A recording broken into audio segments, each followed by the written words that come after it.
Hola, ¿qué tal? ¿Cómo están todos? Espero que estén de lo mejor, con nuevos impulsos para este curso virtual que se dará en la universidad por primera vez. Cumpliendo con tal virtualidad, es del caso que, como les he explicado, yo voy a subir semanalmente un video en mi canal que luego colocaré en mi canal de YouTube con la explicación de la materia que ya anteriormente les he enviado por escrito. Eso significa pues que tienen la materia por escrito y luego tienen la explicación. Esto se cierra simplemente con la reunión vía Zoom que vamos a hacer la semana siguiente para discutir, analizar los comentarios, las dudas, las observaciones que tengan ustedes de la materia. No es dar la lección la di por escrito y la paso a explicar ahora, sino son las dudas que ustedes tienen. Como les dije en algún documento por allí, vamos a hacer las reuniones con Zoom con cámara abierta. Esto porque se tiene que grabar, la universidad necesita pues conocer que ustedes están asistiendo. Entonces esas son las reglas del juego. Bien, a continuación el desarrollo de la primera lección que comprende la primera tesis denominada Orígenes del Derecho Laboral. Habrá algunas oportunidades en que partiré el video en dos porque la lección es muy extensa. Esta se podría dar, pero si termino después de la explicación de los principios fundamentales del derecho laboral, lo que queda prácticamente es lo de las fuentes y la clasificación, y eso es algo muy corto que entonces la vamos a hacer en solo una. Pero si estuviéramos en lecciones presenciales, esta lección hubiera tardado dos lecciones y no solamente una. Bien, vamos a empezar con lo referente a la tesis en referencia. Eh, Aquí de lo que se trata es de analizar lo sucedido, hacer una especie de recorrido histórico para averiguar cuándo, en qué momento de la historia de la humanidad aparece el derecho laboral. Esto es importante por lo siguiente. Normalmente trabajo siempre ha habido. Desde que el hombre está en la tierra, ha tenido que trabajar. Claro, al principio se trabajaba para sobrevivir, hoy se trabaja para vivir y más. Aunque desgraciadamente la situación real es bien enredada, bien conflictiva, pero el trabajo que hay ahora no se asemeja al que había en los albores de la humanidad. Así es que, como dice aquí, el trabajo tiene que ligarse a la historia propia de la humanidad, principalmente desde su arista económica. Bien. En los tiempos prehistóricos, el que no trabajaba, pues prácticamente no comía. Y es aquí donde surgen también los famosos roles, que son la queja actual, que es el problema que tenemos actualmente con todo lo que tiene que ver con el género y todo eso, porque en su momento los hombres, la parte varonil, se dedicaba a trabajar, ya sea a sembrar, ya sea a pescar, ya sea a cazar, y la mujer se quedaban con arreglando en la casa, cuidando niños y en, si es que se podía llamar casa, ¿verdad? En ella. Desde aquí se marcan ya los roles, que es una cuestión que las mujeres recientemente pues han salido, y las mujeres hoy son completamente otra cosa. Eh, de hecho, nuestra universidad tiene, pienso yo, no tengo una estadística, pero por lo menos en mis cursos son más mujeres que hombres los que hay allí. Lo que significa que la mujer no está en la universidad pues para buscar un novio, ni cosa por el estilo. Está para educarse, para profesionalizarse, para luego salir y trabajar. Entonces, por dicha que le estamos dando vuelta a la historia, y que ahora la mujer pues simplemente está hombro a hombro con el hombre en todo lo que tiene que ver. Entonces, en resumen, compañeros, trabajo siempre ha habido, regulación laboral es lo que vamos a analizar. Inclusive, esto del trabajo es tan básico que inclusive en el Génesis, en el libro de la Biblia, se dice que el hombre está en la tierra para laborar, con el sudor de su rostro comerás el pan. Eso lo afirma el Génesis capítulo 3 versículo 19. O sea, hasta eso. Se tiene que venir, se está en la tierra para sudar, para trabajar. Bien. Entonces, hay varias etapas históricas del trabajo y que iremos viendo si aparece o no aparece la regulación que norme este trabajo. Nos encontramos con una primera etapa que es la esclavitud. La esclavitud nos vamos a ubicar principalmente, aunque en, se da en casi todo el mundo, pero nos vamos a ubicar en nuestro mundo occidental, nos vamos a ubicar en Grecia y en Roma. Y allí existía la esclavitud, no como jamás, nunca como se mira ahora, sino que era algo muy normal. Y era algo muy normal porque el hombre libre, y me refiero específicamente no a las personas en general, sino el hombre libre, hombre, varón, no trabajaba. No trabajaba. El hombre libre se dedicaba, entre otras cosas, al arte, se dedicaba a la política o se dedicaba a la guerra, se dedicaba a los ejercicios. Ya en Roma, por ejemplo, el hombre libre, el pater, podía ser comerciante, podía hacer negocios, y de hecho el derecho romano a ese pater, a ese hombre libre, le daba la calidad de dueño de esposa, hijos, casa, esclavos y todo lo demás. Es decir, todo era como un paquete, todo eran cosas. De hecho, en Roma, en latín, cosa se dice res. Entonces, todas estas otras personas tienen una condición de res, entre comillas, o sea, de cosa, y el hombre libre, el pater, era el dueño y señor. Entonces, ¿quién ejecutaba los trabajos fundamentales, básicos, no fundamentales, básicos? ¿Quién atendía? ¿Quién limpiaba? ¿Quién construía? ¿Quién sembraba? ¿Quién pescaba? ¿Quién cazaba? Los esclavos. Esto inclusive se traslada a la América no descubierta. Y por ejemplo, si nos fijamos en los incas, si nos fijamos principalmente en los aztecas hacían lo que se llamaba las guerras floridas. Y las guerras floridas era ir a sojuzgar aldeas cerca de Tenochtitlán, en otros valles, que capturaban, destruían y traían de vuelta. Y entonces la gente que vivía en esas aldeas, los que merecían la pena eran tratados como esclavos, vendidos como esclavos, porque eran los que movían la maquinaria del reino azteca, del imperio azteca. Los demás pues podían ser ofrecidos en sacrificio, aquel famoso sacrificio que se hacía en las pirámides, en las tierras rituales, en las piedras rituales, donde simplemente se les sacaba el corazón iba por un lado y el resto del cascarón vacío ya por el otro. Pero fundamentalmente los esclavos eran los que se encargaban de mover los engranajes de una economía azteca. Entonces vemos que, vuelvo a insistir, trabajo ha habido, pero en estas épocas regulaciones definitivamente no había. Cuenta la historia que en Grecia y en Roma habían mercados de esclavos.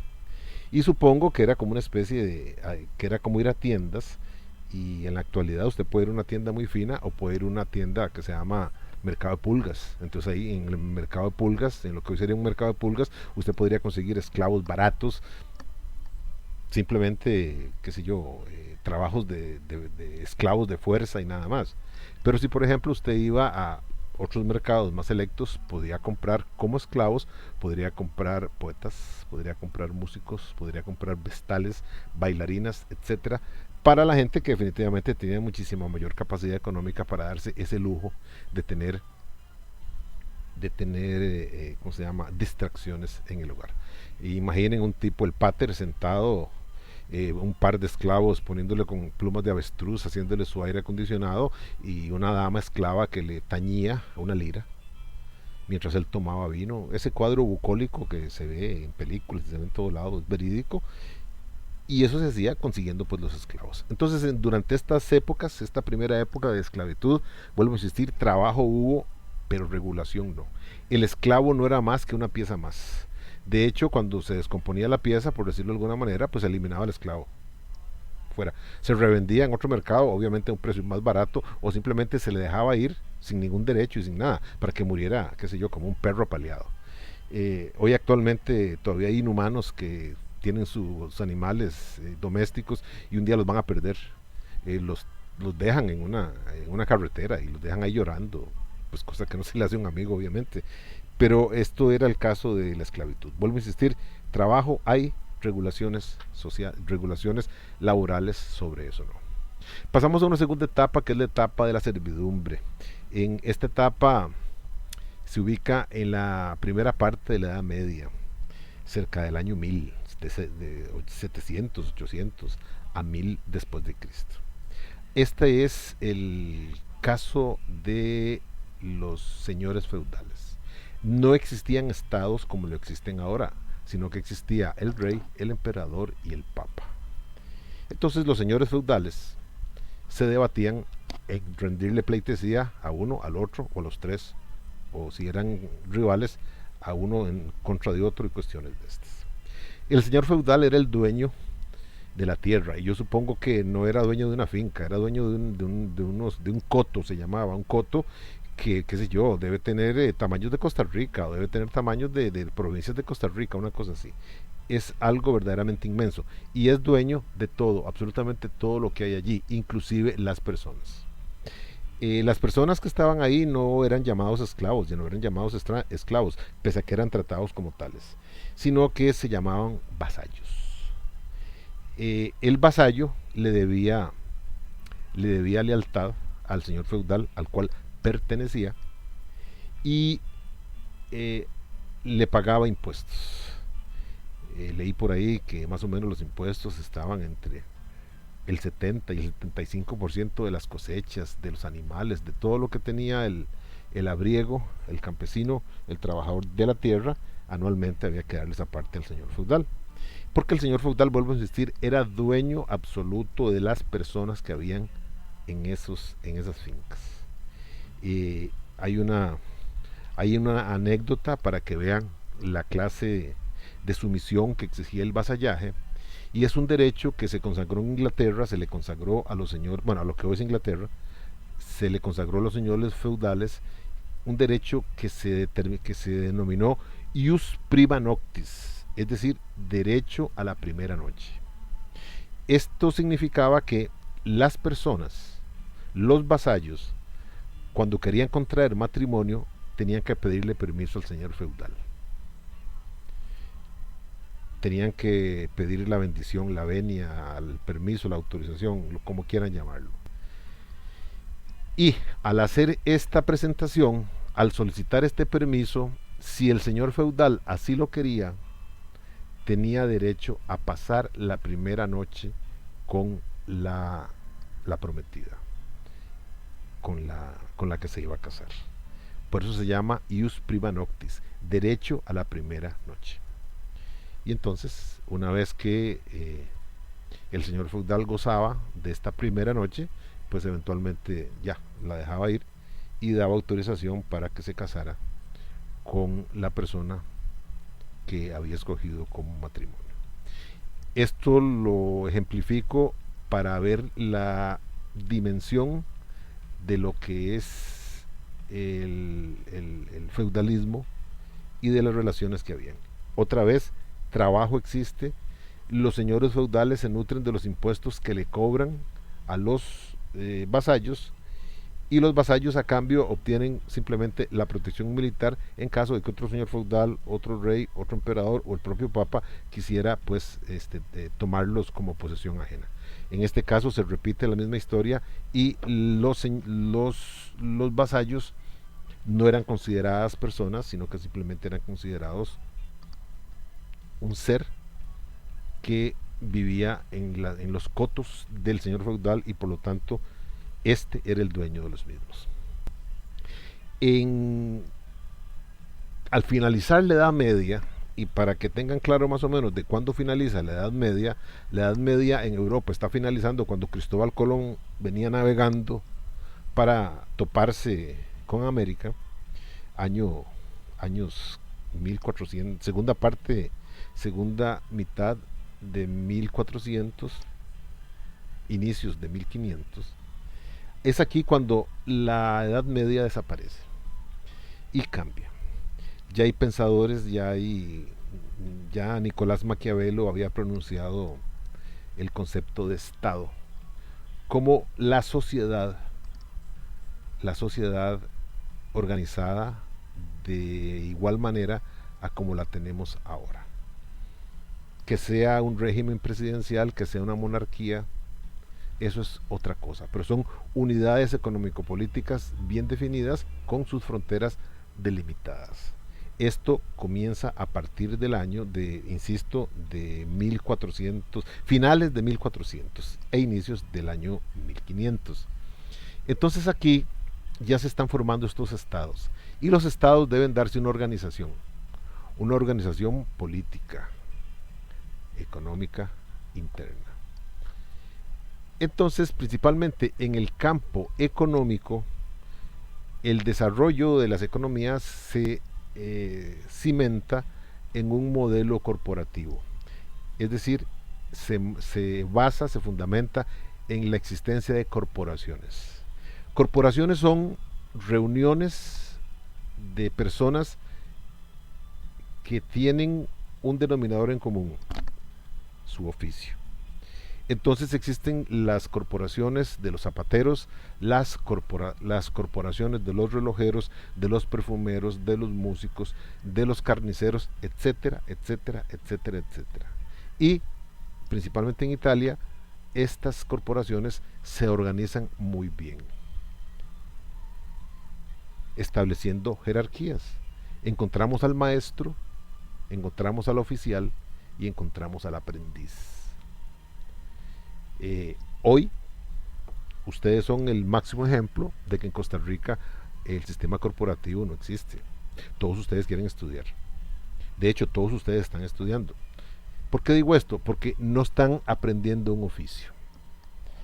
Hoy por hoy el INA, que está aquí por la universidad, yo no entiendo su papel en estos momentos. Me parece que es una situación muy compleja, muy convulsa, porque el INA en estos momentos es el ente encargado por ley para enseñar los oficios.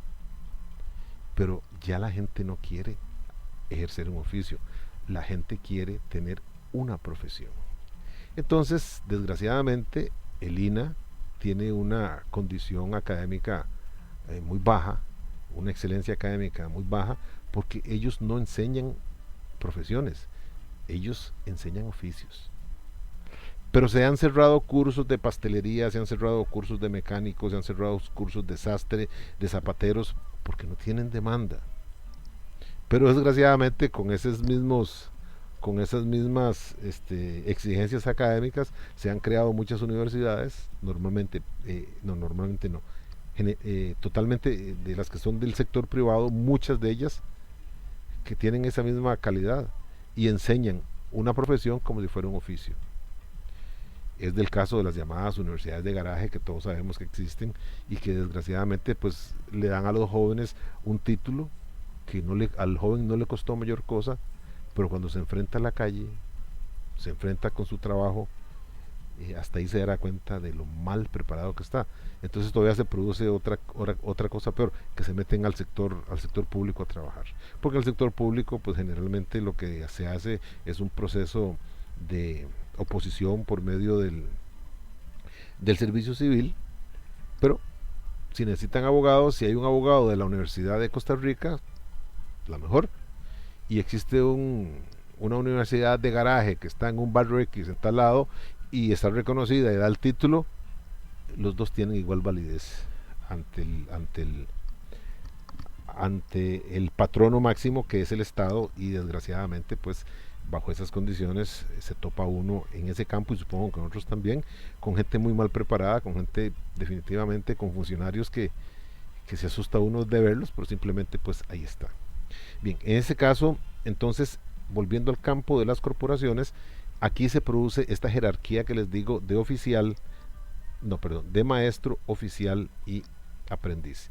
Y es aquí cuando surge por primera vez, atención, surge por primera vez una disposición tendiente a regular las relaciones laborales. ¿Y por qué surge?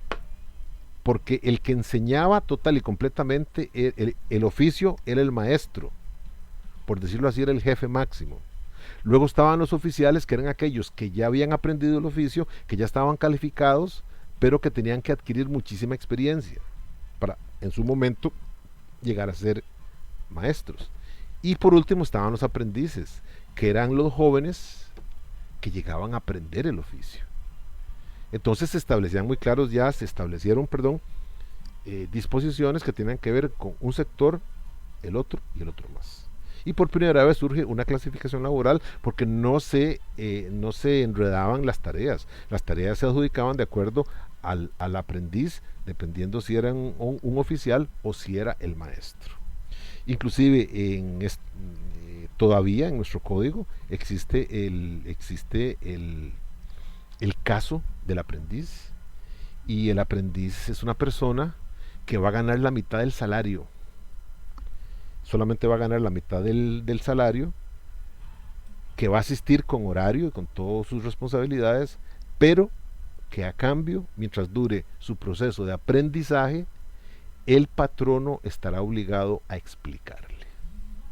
Es decir, lo tiene que enseñar.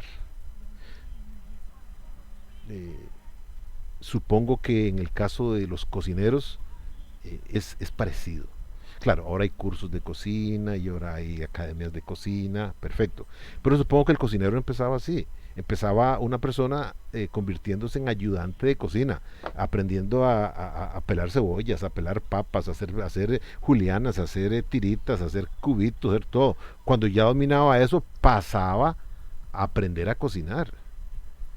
Y después de aprender a cocinar, pues tenía que trabajar durante largo tiempo como cocinero para perfeccionarse. Y años, muchos años después, pues se separaba, se destetaba, por decirlo de alguna manera, y podía poner su local, y ahí digamos que adquiere la condición de maestro. Y vuelvo a insistir, eso se dio en estos tiempos y comenzó a dar las bases y los fundamentos de una nueva sociedad organizada a través de un Estado. Más aún, las corporaciones son tan importantes que, por ejemplo, todos los códigos de comercio que se verán en su momento, que se vieron, perdón, en la materia de esta legislación bancaria, sus orígenes están allí, sus orígenes están en el trato que se daban las personas pertenecientes a las corporaciones. Por eso se llaman comerciantes. Entonces esos tratos, esos usos y esas costumbres de los comerciantes pasaron a lo que hoy llega y llena los códigos de comercio. Por eso es que es bastante importante tener claro esta etapa del desarrollo del trabajo. Ya para finales del siglo XVIII en Inglaterra, empieza a surgir lo que se llama la etapa de las manufacturas. En las etapas de las manufacturas es lo que se llama la revolución industrial. Se da principalmente en Inglaterra y específicamente en el campo de la actividad textil. Inglaterra es uno de los principales productores de lana en el mundo. Tiene millones de cabezas de ganado ovino, pero el sistema que había en esos momentos era muy artesanal. Era en las pequeñas granjas, se atendían a las ovejas, ahí mismo se cardaba la lana, ahí mismo se vendía luego posteriormente la lana hecha. Esto era un trámite, esto era un proceso bastante artesanal. Pero así lo hacía así se debía hacer, perdón, porque la producción también era manual. Entonces, imaginen, no sé si han visto alguna imagen de esos telares donde se van guindando las partes, donde se van pasando qué sé yo, unos travesaños de madera, donde van los hilos unidos para ir formando la urdidumbre y todo este tipo de cosas. Es lo que se llama la trama. Esto se hacía, sí, y era algo muy lento. Pero ya en esta época surge por primera vez el industrialismo o maquinismo también, con la invención de la máquina de vapor. La máquina de vapor vino a dar vuelta completamente a esta situación, cambió completamente el panorama y entonces se formaron grandes fábricas en los centros urbanos.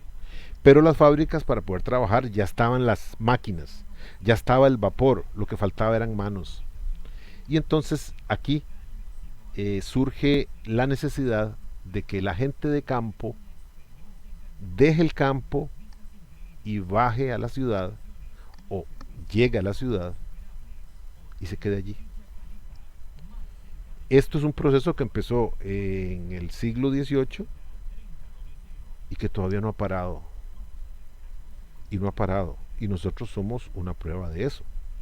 Si usted, compañero, si usted es vecino de Limón, se gradúa y le aparece la oportunidad de irse a trabajar a San José, yo podría apostar a que usted se va a trabajar a San José y ya no vuelve a Limón. Habrá mucha gente que se graduará, que se profesionalizará y se quedará en Limón, bien por ellos. Pero mucha gente tiende a irse hacia San José. Bien, en esta época se iban hacia las grandes ciudades y conformaron lo que se llamaron anillos de miseria, que eran asentamientos muy derruidos, muy pobres, alrededor de las fábricas. Por eso se llamaban anillos de miseria. Más aún, en esta época, las fábricas daban, si se puede llamar así, he visto algunas imágenes y de veras es algo patético, daban alojamiento, comillas, alojamiento entre comillas, no solo al trabajador, sino a la familia entera, porque el trabajo de textil daba chance a que participara toda la familia. Por decirlo de alguna manera, el papá haciendo unas cosas, la mamá haciendo otras cosas y los hijos haciendo otras cosas y todos trabajando jornadas de hasta 12 horas diarias y 6 días a la semana. Recuerden que ya aquí el derecho laboral, en su momento lo diré, recoge algo que ya era bíblico. En la Biblia se dice que Dios hizo el mundo y lo hizo en 6 días y descansó al séptimo. Entonces las primeras jornadas laborales eran de 6 días, de lunes a sábado. Y se descansaba el domingo, no para descansar, término que quiero usar, no, sino que se descansaba el domingo para ir a agradecer a Dios por el trabajo y por todo lo demás. El lunes había que volver al trabajo. Entonces eso se daba en esa época. Se trabajaba de una manera muy, muy pesada porque se trabajaba, insisto, jornadas de hasta 12 horas diarias y la gente vivía dentro de las fábricas. Entonces prácticamente dormían apelotados, arremolinados debajo de las mesas donde trabajaban. Ahí comían, no sé dónde hacían sus necesidades, no sé cómo se trataba esas cuestiones de la higiene y las condiciones laborales eran terribles. Cuando el papá se enfermaba, pues se iba toda la familia detrás de él y cosas por el estilo. Era una barbarie porque, vuelvo a insistir, las fábricas necesitaban de manos que pusieran a trabajar ¿cómo se llama? Las máquinas a vapor que funcionaban ahí. En una primera etapa, las personas allí no son más que partes de una máquina. Qué sé yo, una especie de tuerca, una especie de tornillo, una especie de arandela, qué sé yo, una especie de pistón, de biela, de manija, de cualquier cosa. Pero no era una persona. No era una persona. Porque llegar a trabajar en esos extremos no había. Si se enfermaba, qué pena. Pierde trabajo y toda la familia va para afuera. Supongo que para las mujeres embarazarse era una carga terrible, ¿verdad? ¿Cuál, cuál licencia de maternidad? Un mes antes y 3 después, como es ahora, jamás. Ahí siga trabajando, al rato alumbre y al día siguiente siga trabajando, porque es lo que ocupaba verdaderamente la máquina llamada fábrica, montada sobre una especie de monstruo liberal. Sin embargo, es en esta misma época entonces cuando surgen los problemas sociales. Surgen problemas sociales porque la gente de una u otra manera está muy incómoda, la gente se siente muy mal, la gente piensa que tiene derecho a mejores condiciones. Y es entonces cuando en Europa surgen dos, dos escritores, dos escritores de economía política, el primero Karl Marx y el otro Federico Engels. Estas dos personas eh, tienen una visión política distinta. Esta gente lo que dice es que desde los albores de la humanidad existe una guerra, atención, existe una guerra entre trabajadores, proletariado, y los patronos o dueños de los medios de producción. Y que esta guerra en estos momentos la están perdiendo los trabajadores por goleada, completamente por goleada, ¿verdad? Entonces, ellos les dan ánimo a los trabajadores y les advierten que los trabajadores tienen en sus manos una arma fulminante, que es la huelga. El patrono podrá tener la fábrica más grande, las máquinas más grandes, pero si los trabajadores dejan de trabajar, se colapsa. Y poco a poco, con un alto, ¿cómo se llama? Un alto precio en sangre, sudor y lágrimas, los trabajadores poco a poco comienzan a arrancar derechos, a arrancar derechos, a arrancar derechos, y todo eso bajo la influencia de estos dos pensadores, que luego desgraciadamente no sé si, cómo decirlo, si se contaminó o qué, porque estos dos son los autores de un sistema político que es el comunismo, que eventualmente en teoría servía para ciertas cosas, pero en la teoría podría haber servido, pero en la práctica los hombres se encargaron de hacerlo papilla. Y el sistema como tal no funcionó. El más grande país que era comunista era Rusia, y después del año 89 del siglo pasado, pues el comunismo pues prácticamente falleció, murió. Y Rusia hoy actualmente es un sistema casi que capitalista, con todos los vicios, si se puede decir así, y todas las bondades, si existen algunas, de los sistemas capitalistas occidentales. Pero en aquel momento por lo menos sirvió de rescate y nos dejó de herencia normas laborales que hoy no las determinamos porque prácticamente están pegadas a nosotros. Por ejemplo, el que haya vacaciones en el trabajo, y si quieren verlo de esta manera, ustedes son estudiantes, ¿qué les parece que estudiaran los 12 meses al año? Así, los 12 meses del año, que tuvieran simplemente 15 días para vacacionar y que siguieran estudiando. Yo creo que ustedes jalarían estandartes de protesta, porque para ustedes es algo extenuante y queda muy cómodo casi el mes que tienen a medio año. Y perdón, y me voy a incluir que tenemos, porque nosotros los profesores también descansamos, así como también los días que tienen a fin de año, y que digo tienen porque yo doy curso de verano, entonces que el primer lunes de hábil de enero ya tengo que empezar a trabajar con el curso de verano, y tengo que trabajar, tengo que hacerlo de esa manera. Yo ya me acostumbré, pero imagínense ustedes, bueno, ahora imagínense lo que es trabajar sin vacaciones. No, pero sabemos, si damos por descontado que tenemos vacaciones, y que si trabajamos en el sector público estas vacaciones no van a ser de 15, de 2 semanas, pueden ser de 3 o hasta de 4 semanas, porque en el sector público se manejan distinto. Piensen por ustedes lo que sería un trabajo donde rigiera la oferta de la ley de la oferta y la demanda, donde usted está trabajando, se siente bien, está pues haciendo, está en lo que le gusta, es la actividad que usted escogió, y la llama a su jefe y le dice, mire, usted está ganando actualmente X cantidad y yo estoy muy contento con su trabajo, qué dicha.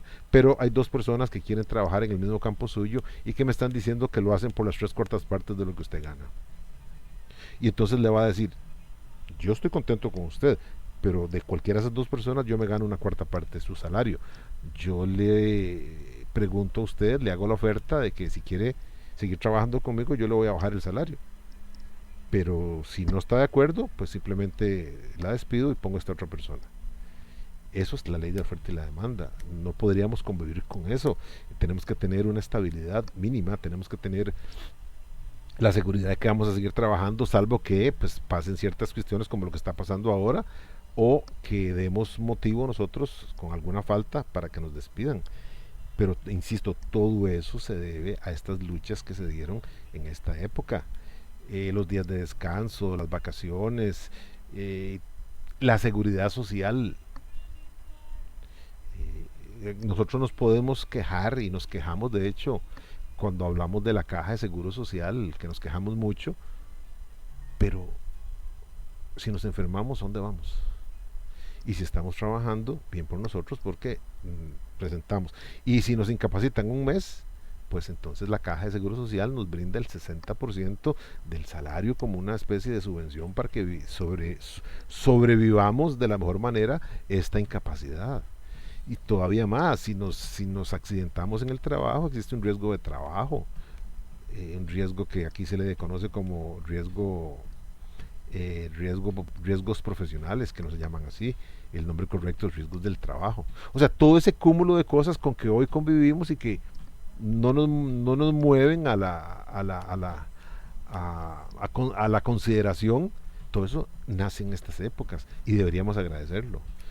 De aquí se formaron luego las uniones de trabajadores en sindicatos, pero cuando los sindicatos ya terminaron de estas cuestiones básicas, quisieron sacar más, más, más y más, y hoy se da el problema de los sindicatos en la en el campo del trabajo público, donde tienen unas ventajas, Dios, que separa el sol a verlas, en con una total diferencia entre las personas que no son sindicalizadas o que no trabajan en el sector público. Entonces aquí ya hay no un uso, sino un abuso de todas estas facultades. Pero sin embargo, vuelvo a insistir, toda esta época empezó, todas estas ventajas que hoy gozamos empezaron en esta época. Por lo tanto, de alguna manera habría que agradecerle a estos dos pensadores que echaron la semilla para que, por lo menos en nuestra sociedad, la situación variara y estuviéramos pues como estamos ahora. Nos podemos quejar que no es la utopía en que queríamos vivir. De acuerdo, yo respeto. Que yo quisiera ganar millones, no se preocupen que yo también. Pero no se puede. La realidad es completamente otra. Pero tenemos un piso, tenemos una realidad que nos sostiene. Tenemos verdaderamente una base fuerte, una base grande que nos protege. Todavía hay pensiones. Para ustedes no sé cómo estarán las pensiones. Para sus hijos no creo que ya haya más pensiones. Pero sí, todavía están los sistemas de pensiones. Que simplemente nadie tuvo nadie tuvo la visión de darse cuenta que Costa Rica, cuando ideó los planes de pensiones a partir de los años 50 y 60 del siglo pasado, en 40 o 50 años se iba a dar el cambio que se dio ahora. Hoy hay el peso de los pensionados es muchísimo más grande que el aporte que dan los que están trabajando. Y recuerden que en Costa Rica se están dando problemas demográficos, que en Costa Rica las familias cada día son más nucleares. Es decir, que todos ustedes, si yo les hiciera la pregunta, me dirían que quieren tener uno, si acaso dos hijos. Punto. Y yo soy de 6. Que mamá perdió 3, eso es otra cosa, pero fuimos 6. Mi esposa es de 6, de 7. Las familias antes eran distintas. El peor negocio que se puede hacer ahora es dedicarse a tener un jardín de niños, un kindergarten. ¿Por qué? Porque los niños están desapareciendo. Poco a poco. En mis tiempos, para matricularse en primer grado, los padres tenían que hacer fila prácticamente 2 noches frente a la escuela. para obtener una boleta de matrícula. Hoy no. Hoy la presión es distinta. Es completamente distinta. Ustedes son la última generación que está presionando las universidades. Y dentro de 20, 30 años, tener universidad privada va a ser un pésimo negocio. Porque ya casi no van a haber jóvenes que quieran y que puedan pagar universidades privadas. Las universidades privadas lo que hicieron fue que volaron el atasco, el atoramiento que había de los jóvenes que no pueden entrar a las universidades públicas. Pero esos jóvenes ya se están acabando, si no se han acabado ya. Hoy las universidades hacen más ofertas, hacen esto, hacen lo otro, porque extrañan los tiempos en que la gente hacía fila. Hoy cada vez es menos, además de que son muy caras. Cada vez hay menos gente, hay menos gente, hay menos gente, y llegará el día en que no habrá mucho. Porque, y las universidades públicas también sufrirán eso, porque cada vez hay menos, atención, cada vez hay menos jóvenes. Y eso que estoy hablando de escuela, que estoy hablando de colegio, universidades, vuelvo. Pero en todo caso, vuelvo a insistir, todo esto nace a partir de la etapa de las manufacturas. Y la última etapa es en la que estamos, que es la del asalariado, que es una continuación de la otra, y que es ya cuando la organización laboral ya está en su auge, con lo que es prácticamente el sindicalismo. También ya participa la Iglesia Católica, en 1916 se crea la OIT, la Organización Internacional de Trabajo, y entonces derecho de trabajo y sindicalismo empezaron haciendo lo mismo, dando las luchas de los trabajadores. Vuelvo a decir, para mí, los trabajadores eventualmente ya tocaron techo. Los derechos de los trabajadores están verdaderamente cubiertos, por lo menos en Costa Rica. En Costa Rica la mujer que está embarazada goza de las siguientes facultades. Por ejemplo, la licencia pre y postparte, un mes antes y 3 después. Perfecto. Una vez que su hijo nazca, obtiene una estabilidad laboral marcada, subrayada, denotada con letra negrita, porque mientras le esté dando de mamar al niño, mes a mes, certificado por el médico que la atiende en el hospital, no se le puede tocar en su trabajo. ¿Qué más hay? Llegó el momento hace 3-4 años que los hombres pidieron una consideración especial para que les dieran también una licencia posparto de su compañera, porque dijeron, lo que es bueno para uno es bueno para el otro. Dijeron, yo puedo ayudar. Y entonces se pensó en dar se pensó dar una licencia posparto de la compañera, ya llámese esposa o compañera, pero al final de cuentas no prosperó porque a la caja de seguro social le salía muy caro. Y número 2, porque créanlo o no, se impuso así solapadamente un pensamiento de que el hombre lo que va a hacer es emborracharse de felicidad cuando tenga el hijo y que no va a ayudar en nada. Hasta ahí nos despreciaron al género masculino, ¿verdad? Pero en fin, vuelvo a insistir, tal vez ya se tocó techo. Lo que sigue ya prácticamente se considera que es un abuso. Es decir, en lo que es auxilio y cesantía, actualmente en la empresa privada es de 8 años. En su momento verán que nadie sabe por qué son 8 años, pero son 8 años. La lucha sería por crecerlo a 12, a 15, a 20, si fuera del caso. Pero lo que quiero es que ustedes vean que ya sería alargar un beneficio que ya existe. Que las vacaciones se pasen no a 2 semanas, sino a 3. Eso sería mejorar el derecho. Pero ya el derecho existe. Y así podríamos ir viendo que lo que se quiere, lo que se podría hacer es abarcar más de lo que se tiene. Y en estas condiciones actuales, eso es verdaderamente una situación terrible y completamente difícil. De tal manera pues que en esta etapa estamos y ya definitivamente existe un derecho de trabajo consolidado. Un derecho de trabajo que no debe verse como un hijo del derecho civil. porque en su momento el derecho civil, los códigos civiles tenían un capítulo que era el de alquiler de servicios. No se trata de eso, es un derecho autónomo, es un derecho especializado, es un derecho focalizado, que es el objeto de nuestro estudio, y de allí pues la importancia de todo este desarrollo histórico. Bien, como derecho de trabajo, este tiene unas características bastante importantes que es básico decirlas en este momento. Dice, el trabajo es tan importante en nuestra sociedad que la persona que se hace trabajadora, por el solo hecho de prestar un servicio, trabajando obviamente, adquiere la protección de las normas laborales. Inclusive haya o no haya contrato que lo ampare. Lo que vale, lo que importa es la prestación del servicio. Esa es parte de la importancia que tiene la materia laboral. Y esto nace de una apreciación que la podemos prácticamente manifestar de la siguiente manera. En la relación laboral hay dos partes, el patrono y el trabajador. La parte más débil es el trabajador.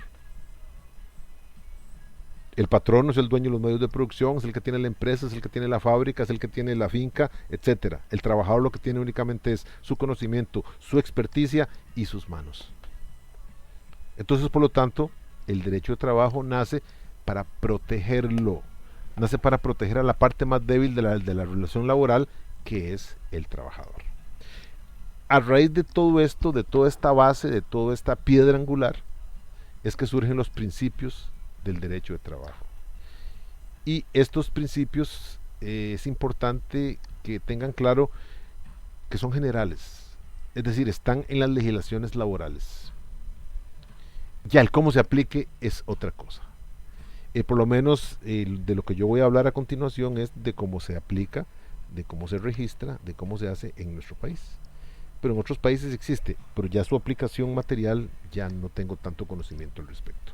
El primero, el más básico y el más importante de todos los principios laborales es el llamado principio protector. Aquí se resume esta situación que les dije ahora acerca de que el trabajador es la parte más débil.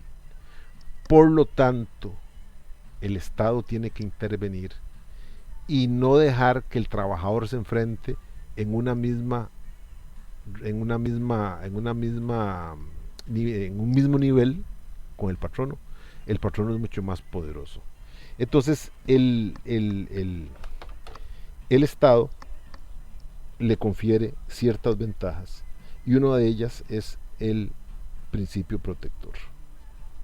Vuelvo a insistir, este principio protector es básico y por favor me importa mucho que lo entiendan, porque a partir de aquí, a partir del entendimiento de estos principios, es que ustedes van a entrar a resolver más adelante casos laborales, en donde no se falla necesariamente con la razón ni con el corazón, sino que se falla siempre con la razón, pero buscando este beneficio, esta protección al trabajador. Si alguno de ustedes ha jugado en sus casas para divertirse un rato el 21, sabe que el que es banca lleva el punto, de tal manera que si de 4 jugadores, uno es la banca obviamente, 2 tienen 21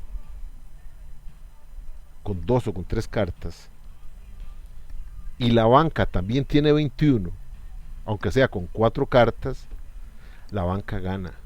Porque se dice, y esto es lo que quiero recalcar, se dice que la banca tiene el punto. Esa es la ventaja que tiene ser banca. Esa es la ventaja que tiene entonces ser trabajador. El trabajador tiene el punto. El trabajador, cuando se enfrenta ante el patrono en una contienda X, tiene la ventaja de estos principios que le dan facilidades para poder salir airoso en la prueba que se viene. Este primer principio se llama así, principio protector, vuelvo a insistir, es básico, fundamental, y dice que un reconocimiento prácticamente unánime establece que la ley laboral tiene como un verdadero principio general, la protección del trabajador. Entonces, esta protección se ve reflejado en tres carices, en tres matices. Uno, la interpretación más favorable al trabajador, se da el indubio pro operario. ¿Qué significa aquí? Significa que cuando hay una duda sobre lo que hacía el trabajador, sobre lo que se le achaca al trabajador, cuando existe una duda, se debe interpretar a favor del trabajador, no al favor del patrono.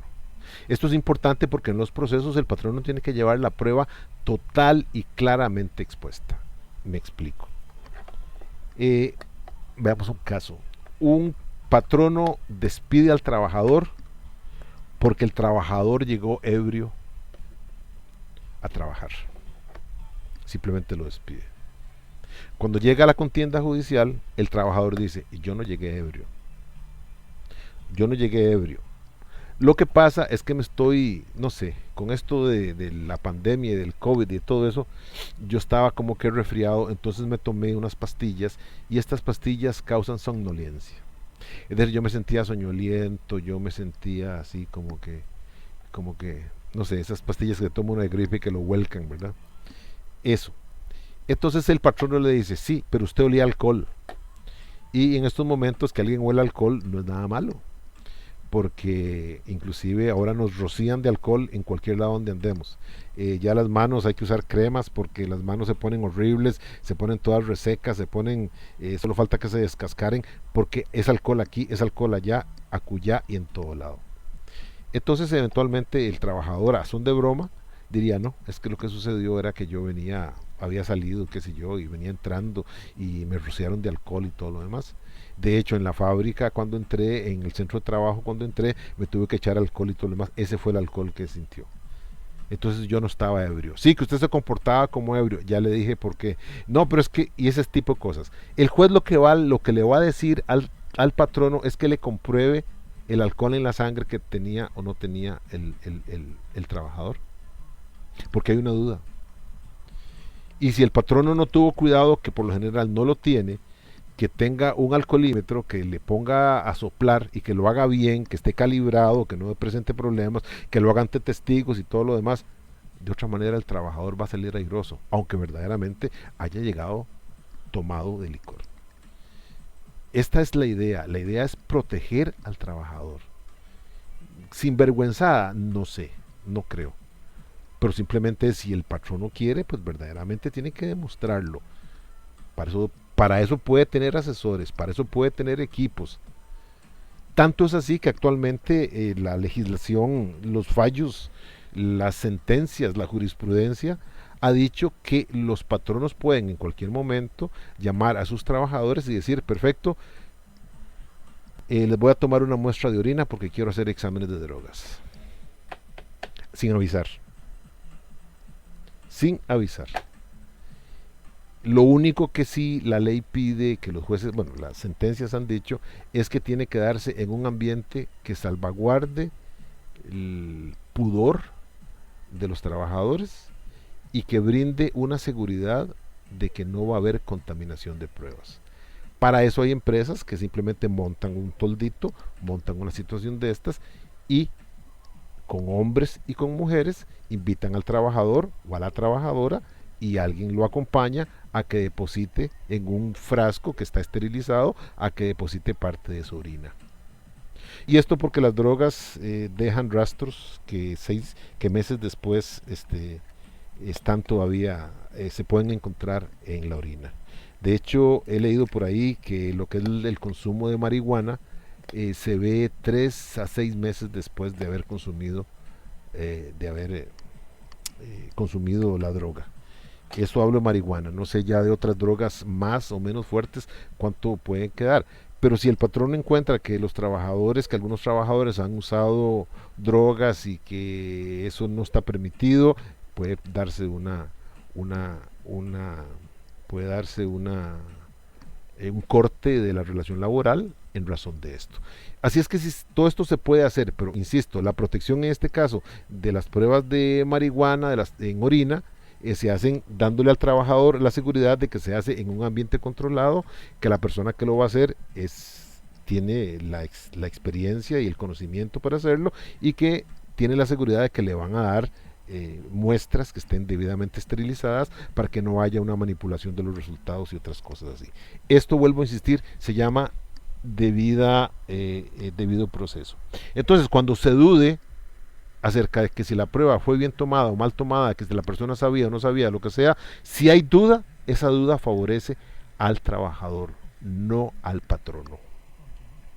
El patrono está obligado a ir por el sendero rectísimo, por decirlo de alguna manera, porque si no, entonces si surge la duda solamente puede favorecer al trabajador. La condición más beneficiosa es otro de las situaciones en donde, ante la situación de un trabajador que se presente en dos condiciones, ¿cuál se le va a dar? Se le va a dar la que sea más beneficiosa. El caso es el siguiente, para que lo entiendan, un ejemplo. En una empresa existen dos personas. Una es chofer, y por ser chofer gana 15 unidades al mes. El otro es jardinero, hace el jardín y todo, y gana apenas 8 unidades por mes, porque su trabajo es muy básico, etcétera, etcétera, etcétera. Perfecto. Un mes, en un mes, ¿cómo se llama? En un mes determinado, el chofer se incapacita y ese puesto no puede quedar libre, no puede quedar sin un trabajador, y el patrón le dice al jardinero que durante ese mes pase a ser chofer, porque tiene licencia y porque conoce y todo lo demás. El jardinero lo hace. Entonces, ¿cuál sería el salario que se le va a aplicar? Se le va a aplicar el salario de chofer. Y entonces ¿cómo se llama?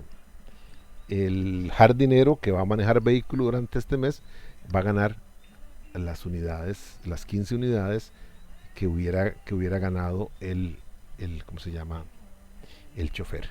Eso me parece que es lógico. Pero vean la segunda parte, donde ya la lógica no se aplica, sino que se aplica el principio de la condición más beneficiosa. En otro mes, el jardinero se incapacita y el chofer no tiene carro, el carro se descompuso y lo entregan a la fábrica dentro de un mes. Entonces el patrono piensa y dice: no, aquí yo puedo hacer un buen negocio.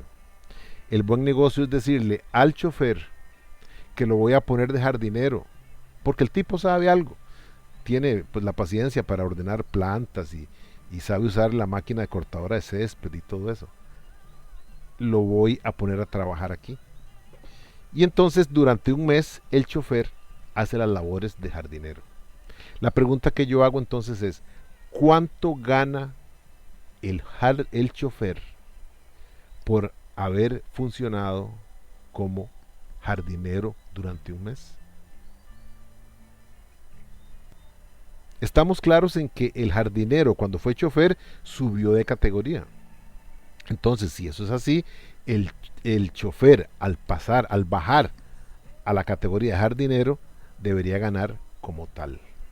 Pero ¿es eso cierto? Y la respuesta es no, porque él se le aplica el principio de la condición más beneficiosa, y la condición más beneficiosa para esa persona que, siendo chofer, hace labores de jardinero, es que le paguen como chofer. Entonces esta persona ganaría 15 unidades durante ese mes. Vuelvo a insistir, esta es una explicación, una imagen de lo que puede ser este principio de la condición más beneficiosa. Y por último, la regla de la norma más favorable.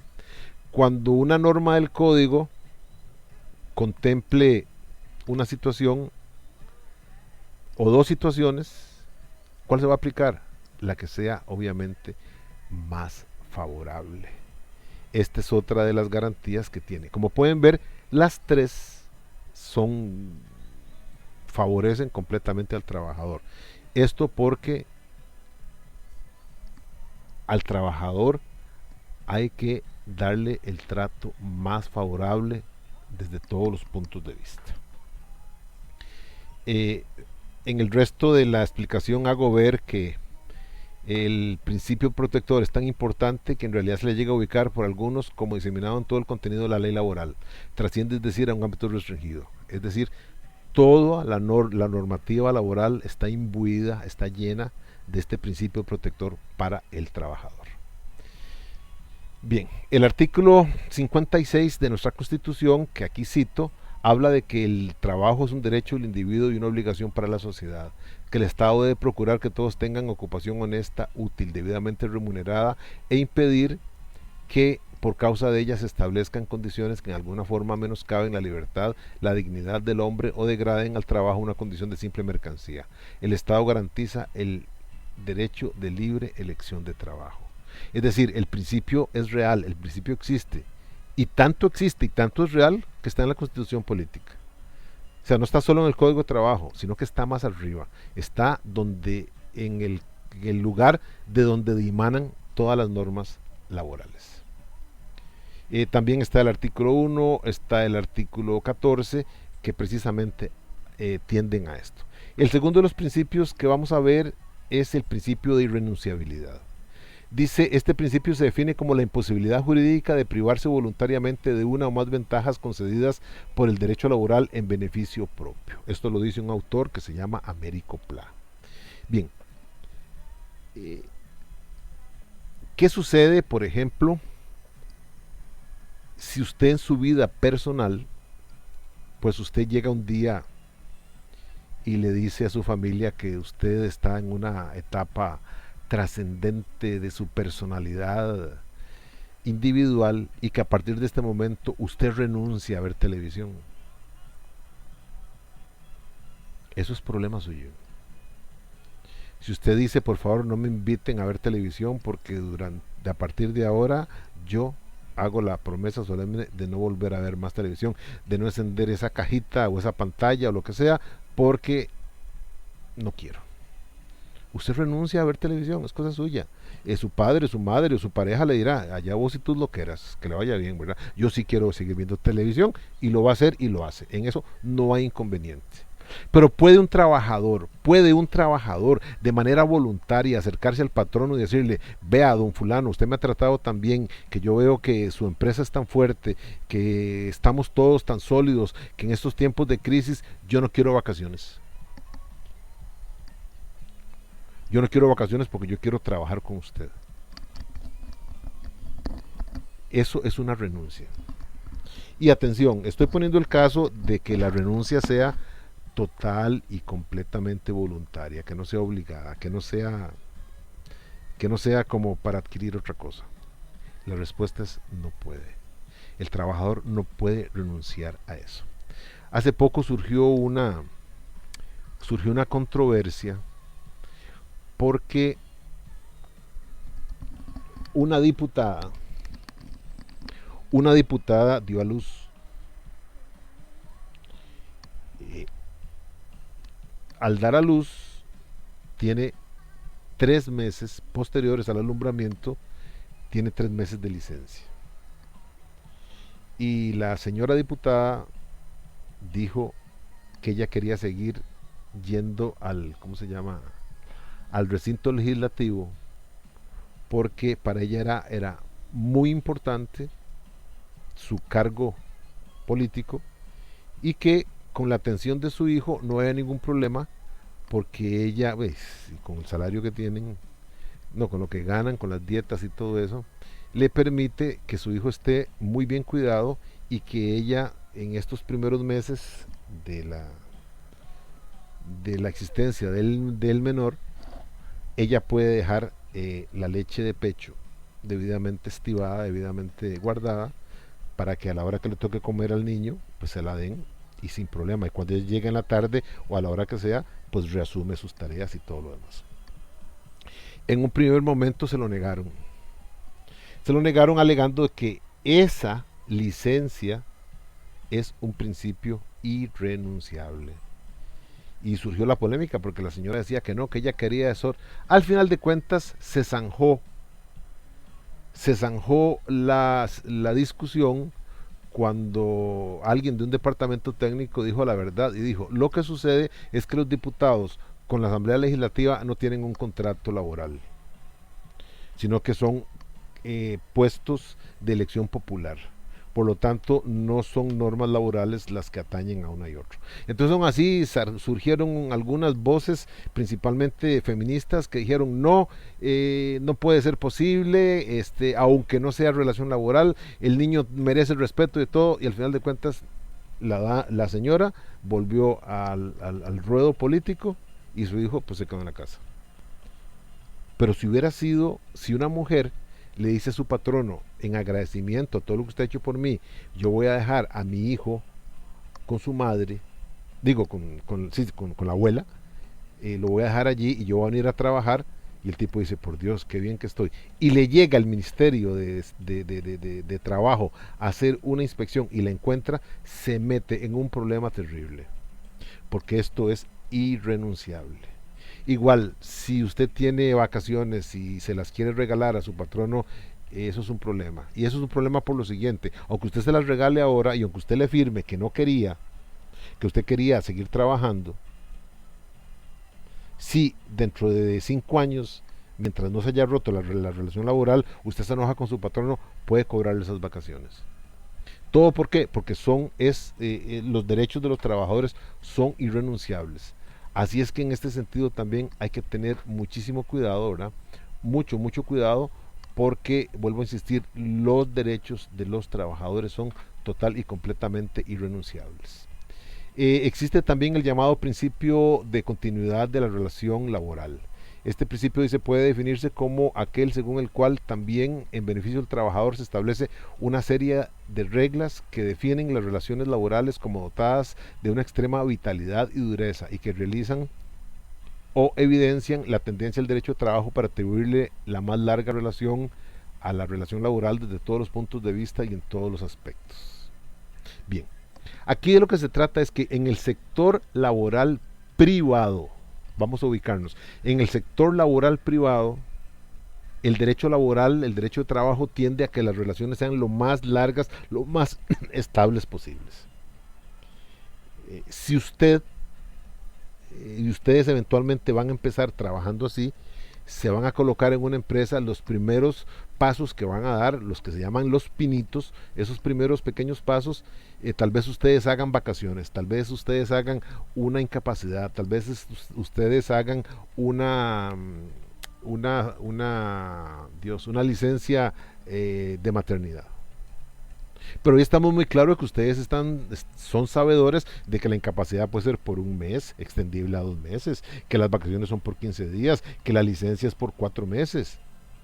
Y ustedes van a trabajar esos 4 meses y nada más.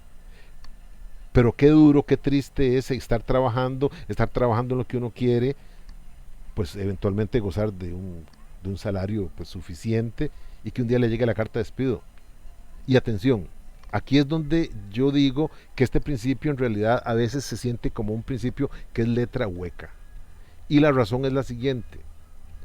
En toda nuestra legislación de trabajo, los casos en el derecho privado, en la relación laboral privada, perdón, los casos en que el patrono se ve impedido de despedir al trabajador son muy pocos. Son muy pocos. En estos momentos, 2 que me acuerde, ciertos cargos sindicales. Algunas personas que han sido hasta un año atrás o que son miembros del sindicato no pueden ser despedidos porque un despido podría encubrir una venganza por haber estado en el sindicato o impedir que conformasen el sindicato. Entonces no pueden ser despedidos. Y la mujer en estado de embarazo, desde el momento en que comunica su estado de embarazo y, insisto, hasta que su hijo deje de mamar, está protegida por la ley. Eso pueden ser 2 años, 3 años y hasta 4 años. ¿Y qué sucede? Que si el patrono despide en esos casos, pueden pedir la reinstalación y el pago de los salarios caídos. Entonces, ¿pero qué sucede? Que en todo lo demás no existe esta continuidad de la relación. En Costa Rica, el patrono, en la relación laboral privada, el patrono tiene la posibilidad de despedir al trabajador en cualquier momento siempre que le pague las prestaciones. No estoy hablando del caso de trabajadores que cometen una falta, no estoy hablando del caso de trabajadores que son sancionados por haber cometido una falta, no. Estoy hablando del caso de trabajadores, atención, de trabajadores que simplemente hoy estaban trabajando normalmente todo y son llamados a la oficina de recursos humanos o a la oficina del patrono y le dicen: lo lamento mucho, pero no quiero que usted siga trabajando aquí. ¿Por qué? No, por nada, simplemente es por reorganización de personal. Y se acabó. Pase por sus prestaciones la otra semana o dentro de 15 días, porque hasta eso la ley no dice cuánto tiene que pagar. Entonces normalmente se acostumbran a usar de 21 a 30 días para que usted tenga el cheque o tenga el depósito por las prestaciones laborales que le correspondían. No hay nada que le impida al trabajador, salvo esos dos casos que les dije ahora, y puede haber por ahí uno más que en estos momentos no me acuerdo, en que el patrono se vea impedido hacer este despido. Entonces, este principio de continuidad de la relación para mí es letra hueca. Porque vuelvo a insistir, la estabilidad que tiene el trabajador en el sector público, esa sí es buena, por decirlo de alguna manera. En el sector público no se puede despedir al trabajador si no es por una falta o si no es porque van a cerrar la institución, como le pasó a Habdeba. Pero de otra manera no se puede votar al trabajador. De hecho, si usted en el sector privado le discute al patrono y le interpone un recurso de amparo por X razón, gánelo o piérdalo, usted está despedido. El patrono dice: no importa, yo le voy a pagar las prestaciones, pero no quiero ver a esa persona más aquí. Esa persona para mí es nefasta, esa persona para mí no me sirve, y lo despide. Pero atención, en el sector público hay gente que ha interpuesto recursos contra el superior inmediato, contra el jerarca, contra el presidente ejecutivo y contra el gobierno y contra todo el mundo, y ahí está trabajando. Porque no se le puede tocar. Donde existe verdaderamente la continuidad de la relación es en el sector público. En el sector privado es letra vacía, porque prácticamente no existe por la situación anteriormente dicha. Bien. Luego tenemos el principio de supremacía de la realidad, que nos habla y nos dice que viéndose tal vez como una derivación básica del principio protector, se busca afianzar la posición del trabajador nuevamente como la parte más débil de la relación laboral. Entonces, en casos de discordancia, contradicción entre lo que ocurre en la realidad con lo que dicen los documentos o acuerdos, incluso el propio contrato de trabajo, debe darse preferencia a lo que ocurre en la realidad. Es importante, y Costa Rica, les cuento, es una sociedad muy, muy informal, terriblemente informal, y les voy a explicar por qué. En el 90%, no, en el 90% no, tal vez en un 70% de los casos, en Costa Rica los contratos son orales. Los contratos de trabajo son orales. Entonces, ¿quién gana? Ante una duda, ¿quién gana?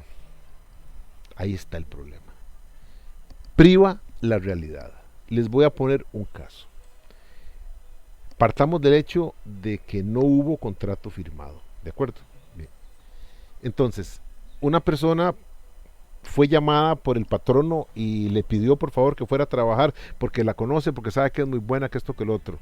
La persona le dice en un primer momento que no, que está donde está, se siente cómodo. Entonces el patrono le dice: no, mire, vamos a hacerlo muy claro, vamos a hacerlo muy sencillo. Véngase usted a trabajar conmigo y yo le voy a pagar, yo le voy a dar, no 2, le voy a dar 3 semanas de vacaciones anualmente. Al final de cuentas le va a subir un poquito el salario, pero esas 3 semanas de vacaciones usted lo agradece, pucha, qué rico descansar 21 días, que esto, que lo otro, y usted le dice que sí. ¿Qué pasa cuando llegan las vacaciones? Bien, aquí lo siguiente. Si el primer año le dio 3 semanas de vacaciones, y atención, vea que no tenemos carta, no tenemos nota, no tenemos nada que deje constancia de que le dieron esas 3 semanas de vacaciones. Busque usted las pruebas, vaya preparando las pruebas necesarias para poder comprobar posteriormente que usted gozaba no de 2, sino de 3 semanas. ¿Cómo? Ya tendríamos que sentarnos a ver cómo se hace. Eso es parte de una estrategia que habría que sentarse a hacerlo. Porque si 3 años después el patrono le dice, no, mire, ya no son 3 semanas, ahora van a ser 2 nada más. Usted le dice, no, usted me dijo que me venía para acá y que me daba las 3 semanas. Y entonces el patrono le dice, pruébemelo. No hay contrato. No hay contrato. Entonces muchas veces, en caso de duda, se dice que se favorece al trabajador, pero cuando son ventajas, los jueces son muy quisquillosos y piden verdaderamente pruebas. Perfecto. Si usted logra demostrar a través de prueba pericia, de prueba testimonial que usted durante los años X, Y, Z, usted tenía no 2, sino 3 semanas, ya se consolidó. Ya se consolidó. Esto porque lo que impera es la realidad. Es decir, vamos, ¿a quién le dan 3 semanas de vacaciones?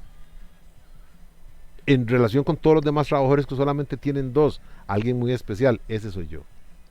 Por eso me las dieron a mí. Entonces, si se acomoda, se prueba que efectivamente usted empezó, que usted llegó a trabajar allí con esa facilidad, con ese plus que el patrono le ofreció. Entonces, prima la realidad sobre lo que está en los papeles. Ahora, si usted verdaderamente, por ejemplo, si a usted le ofrecen más salario del mínimo, no hay problema. Porque si se lo reportan a la caja de seguro social, estamos listos. Pero preocúpese el día que su patrono le diga, mire, yo le voy a pagar a usted no 100, que sería, por ejemplo, 100 unidades, que sería el salario mínimo, le voy a pagar 115, porque yo lo necesito usted trabajando en mi puesto. Usted le dice, qué dicha.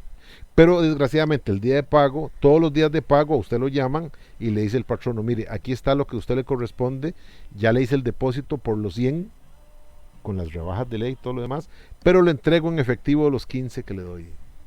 Vaya preocupándose porque el día que venga un problema, el día que usted vaya a reclamar, ¿cómo prueba que le daba 115 unidades y no 100? Ese es el problema. Ahí es donde va a primar, la realidad. De alguna manera usted tiene que probarlo. ¿Cómo? No sé. También sería que nos sentáramos a hacer una estrategia por este tipo de situaciones, porque de eso se trata precisamente la situación. Y por último tenemos el llamado principio de buena fe. Este principio yo lo defino más o menos así. El principio de buena fe laboral lo que busca y lo que trata es que tanto el patrono como el trabajador tengan puesta la camiseta de la empresa. Eso quiere decir que yo como trabajador tengo que estar al tanto de los intereses, de los fines, de las metas de mi patrono, tengo que estar convencido de eso y tengo que ayudarlo. Así como también el patrono tiene que dar muestras de buena fe hacia mí. Por ejemplo, en el Código de Trabajo no existe norma alguna que ante el fallecimiento de la madre, del padre, de un hermano del trabajador, se le tengan que dar días. Entonces, ¿cómo podría hacerse valer el principio de buena fe ante una situación de esas si el Código de Trabajo no lo hace? Eso podría ser examen, podría ser ¿cómo se llama? Podría ser parte de una tarea, así es que no se los voy a contestar, se los puedo preguntar después. De esta manera, jóvenes, llego hasta aquí. A partir en el siguiente video vamos a hablar de los marcos normativos y de las jerarquías de las fuentes para terminar el video de esta primera sesión. Tengan todos buenos días.